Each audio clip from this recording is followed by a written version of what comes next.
কিরকম সারপ্রাইজ?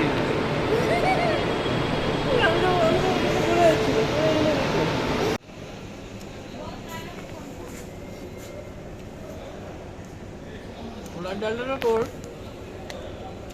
আর রুটিটা মায়ের। ভাইবোটা তো এর আগের ভিডিওটাই দেখেছো যে ব্যাগ প্যাকিং হয়েছে। হ্যাঁ, এটা আমার সোয়েটার আমি পরেছি, কিন্তু এটা আমি মাথায় মাফলারের মতো ব্যবহার করছি। আর এই যে বড়মশাই, তো ব্যাগ প্যাকিং দেখেছো, তারপরে লুচি ছোলার ডাল দেখেছো, কিন্তু বলিনি যে সারপ্রাইজটা কি, যেহেতু ওই ভিডিওটা আগে যাবে সেই জন্যে। সারপ্রাইজটা হচ্ছে ভাইকে দেওয়ার জন্যে, যে আমরা যাচ্ছি হাওড়াতে। তো ও বলছিল প্রচুর ঠান্ডা লাগবে, যেহেতু ওর ত্রিচিতে তো কোনো রকম ভাবে ঠান্ডা, ও হ্যাঁ, তো কোনো রকম ভাবে ঠান্ডার কোনো লেশ মাত্র নেই। তো এবার ওর তো ঠান্ডা লাগবে, কি আর করা যাবে, ঠান্ডা লাগবে, একটু কষ্ট করে আসবি। তো আমরা সারা রাত্রির আমি আর বর হাওড়া স্টেশনে কাটাবো, ঠিক আছে? ভিডিওটা তো ভীষণ ইন্টারেস্টিং হতে চলেছে।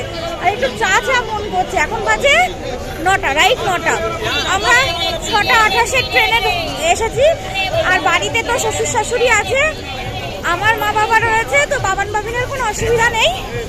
তো আমরা সারা রাত্রির আজকে হাওড়া স্টেশনে কাটাবো। যে বড় বউ, এই এখান থেকে চা খেলে হতো, মনটা চা।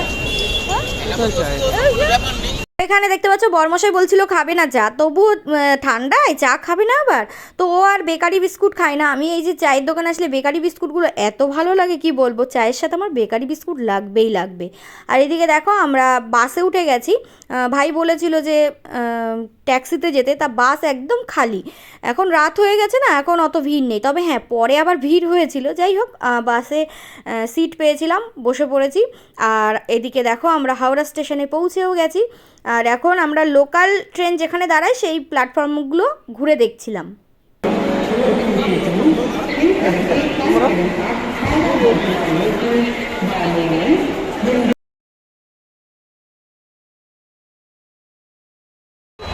তো আমরা পৌঁছে গেছি।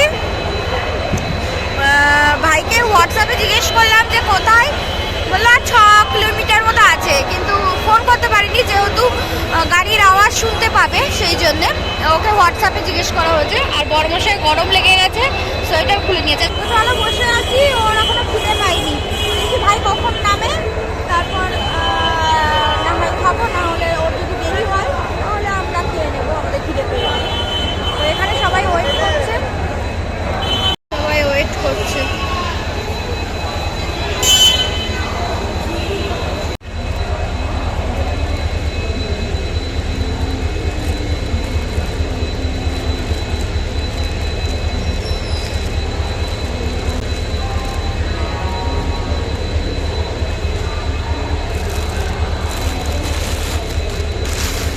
ভাইকে হোয়াটসঅ্যাপে জিজ্ঞেস করলাম যে কটা বাজবে তোর হাওড়া স্টেশনে নামতে। ও বলল 1টা বাজবে।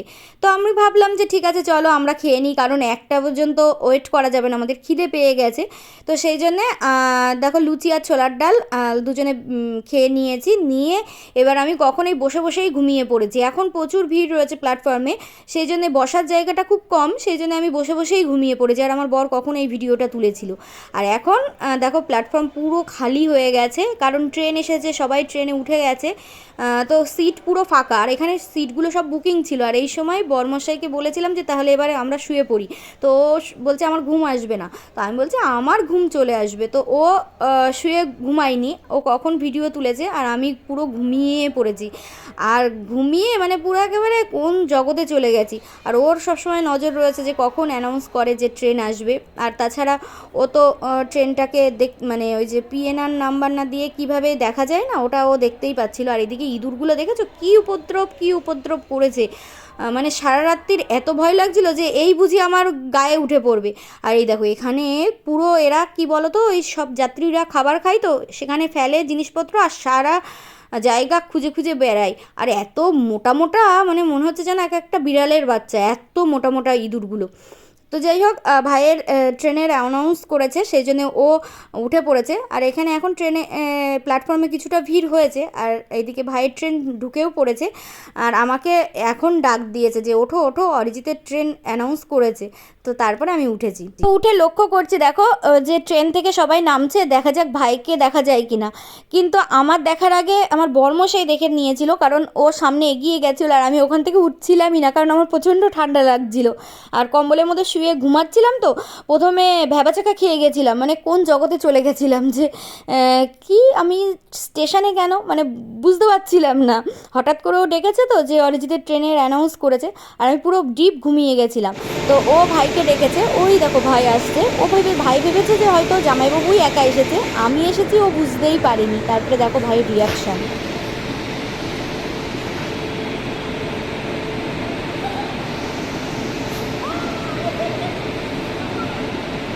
জামাইবাবুকে দেখে তো প্রথমে অবাক হয়ে গেছিলো, সেটা ক্যামেরাবন্দি হয়নি, কারণ বরমশাই ওকে খুঁজেই পাচ্ছিল না আর ফোন করতেও পারছে না।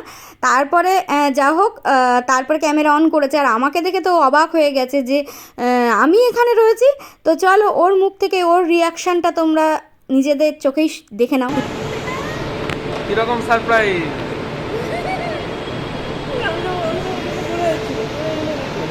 আমরা হাওড়া স্টেশনে বেশিক্ষণ ওয়েট করিনি, বেরিয়ে পড়েছি, ট্যাক্সি ধরে নিয়েছি তিনজনে। তো এখন শিয়ালদার দিকে যাচ্ছি।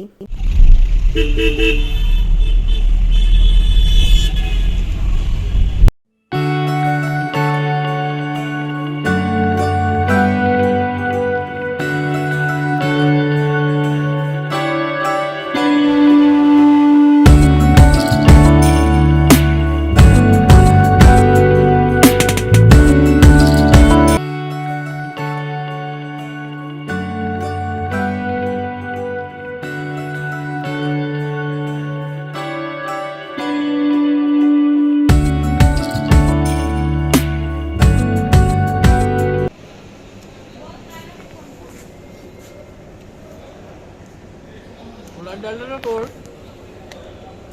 আর রুটিটা মায়ের।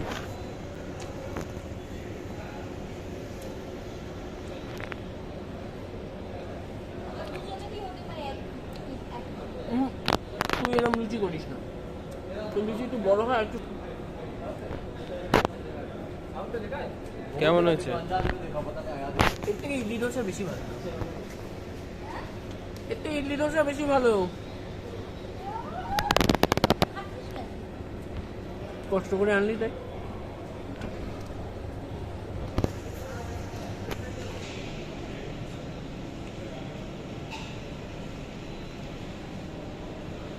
শিয়ালদা স্টেশনে ভিডিও করা মানা, পুলিশে ধরে নিয়ে গিয়ে জেলে পুরে। এই তো এখন কটা বাজে? 5:26। আমরা বাইরে দাঁড়িয়ে রয়েছি, গেট খুলছে না কেউ। ওই আসছে, আমার মা এখনো ঘুম থেকে উঠিনি নাকি? মাকে ফোন করে দিও না, ওঠে কাকুরে ডেকে তুলে দিয়েছে।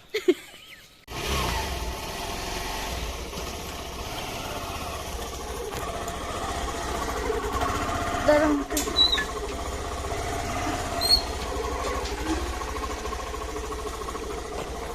এটা কে? এটা কে বাইরে বেরিয়েছে? এটা রৌনক।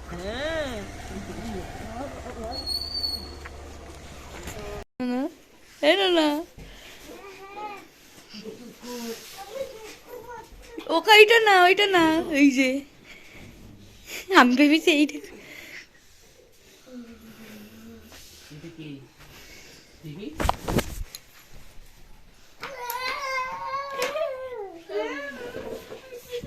হলো দুপুরবেলার ভিডিও, আর ভাইকে সারপ্রাইজ আরও আরেকটা দিচ্ছি, সেটা হচ্ছে ভাইফোঁটা। তো তার আয়োজন করেছি, করার পরে ভাইকে দরজা বন্ধ করে আয়োজন করেছি, তারপরে দরজা খোলার পরে ভাইয়ের রিয়াকশনটা দেখো। চোখ বন্ধ করো, তুমি চোখ বন্ধ করো, এবার দরজা খোলো। ভাইফোঁটা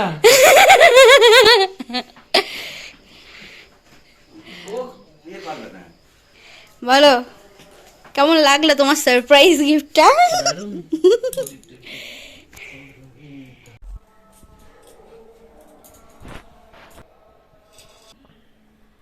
ভাইয়ের কপালে দিলাম ফোঁটা, জম দুয়ারে পড়লো কাটা, জমরা দেয় জমকে ফোঁটা, আমি দিই আমার ভাইকে ফোঁটা, জনম জনম ভাই আমার কাছে ফোঁটা নিও।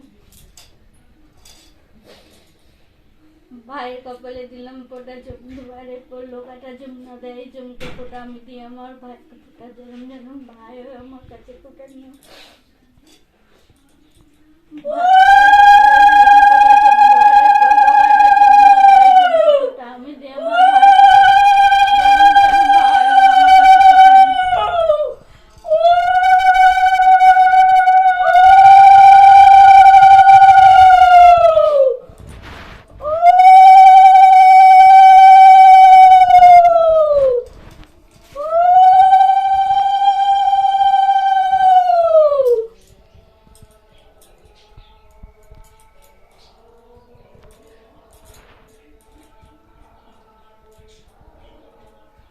चलो काला मिष्टी खाओ।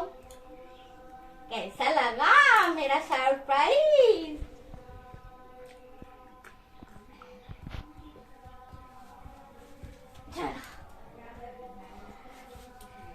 নাইবা হলো ভাতৃদ্বিতীয়া, তবে ভাইকে আশীর্বাদ করার জন্য কি শুধু একটা দিনই দিদিদের কাছে থাকে নাকি?